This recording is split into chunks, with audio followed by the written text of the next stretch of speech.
Nash is dead. You're on your own. Hello there again my friends, this is the Boy Needs Dog and welcome to the channel where I play and review every game released on the Evercade, old and new. In today's video we are taking our first deeper butchers of the Team 17 collection with their first ever game, Full Contact. Note, I normally go through collections alphabetically, for this collection we are going release order. Let's get started.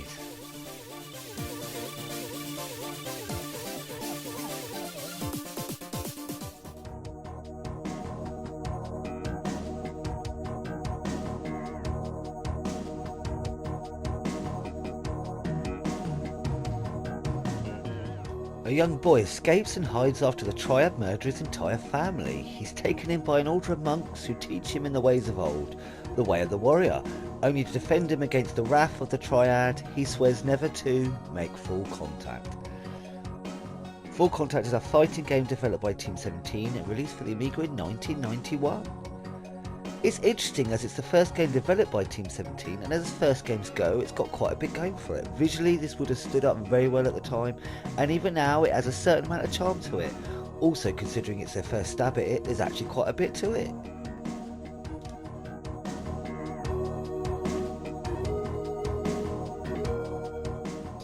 But first we must talk about the controls. Beat 'em ups with one attack button. It was a thing back in the day and something we got used to. And it was always cool to see developers work around this limited control for their games, but of course results can be a bit mixed. To pull off moves you need to hold the fire button down and push in a direction. All directions have a different attack. Without pressing fire you'll move your character, including the most ridiculous jump you have ever seen. The problem lies in the quick need to go between moving and attacking.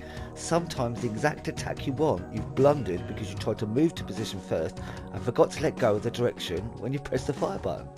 But you get used to it, ish. And it's actually quite fun as it feels unique again, yet nostalgic, for me anyway. But we can't ignore that it's still a bit of a twat. And for anyone new to this, it's probably quite the frustrating learning curve.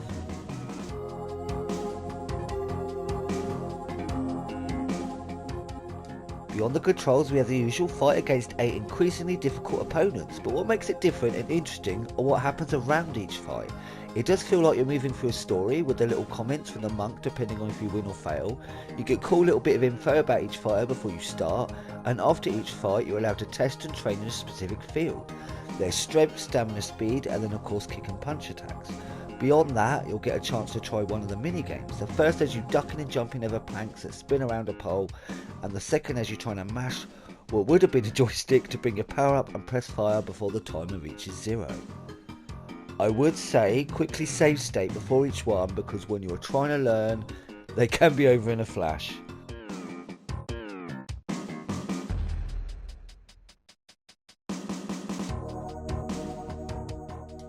Of note, if you fail the first fight, you have dishonoured the monastery and cannot train before the next one, though you are allowed to still try the mini games. And if you fail a second time, well, it's game over. But if all is good, after training and competing in a mini game, it's on to the next round, and there is definitely a mixture. The second fighter has a fighting pole, the third is set around a story of you getting caught by a guard, and the guard is a dog named Thomas, which is funny. It tells you to work out the specific move to get past. All I know that worked was punching as he jumped towards me. Eventually he went down and all was well and good after some more training, and then suddenly I got attacked by the owner of the dog for murdering poor dear Thomas. I thought I just, knocked the little tyke out. The guilt, Mila, damn it. And you know what? I don't blame him. I'd kill me if I'd murdered my dog too. I'm a feckin' bastard.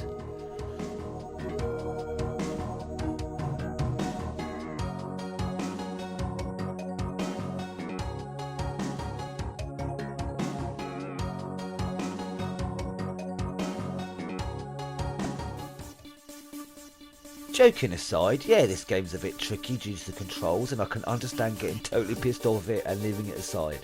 I myself only got past the later battles by going mental with the controls with no strategy except feck it, and it still took a few saves and restarts. But if you can look past the controls at least for a little while, it's a fun little game with some cool random additions, and unsurprisingly for Team 17 product, a couple of decent tunes thrown in for good measure. As a first game, it's a wonderful little window into their beginnings, and it ain't bad as a bit of fun in its own right. It may not be the reason to get the car, we will be talking about that real soon, but it's a fun side traction along with the insane hits the cart contains. Don't buy the cart for this, but buy the cart and play it anyway. Guess what game we'll be getting stuck into next? It's feckin' Alien Breed Special Edition 92, innit? Inject it straight into my veins. That's so going to be a completely unbiased review, innit? And if you've made it here to the end of the video, thanks ever so much for joining me. Leave a thumbs up or comment if you'd like. Either way, I've just chucked you, poked your head in to take a gander.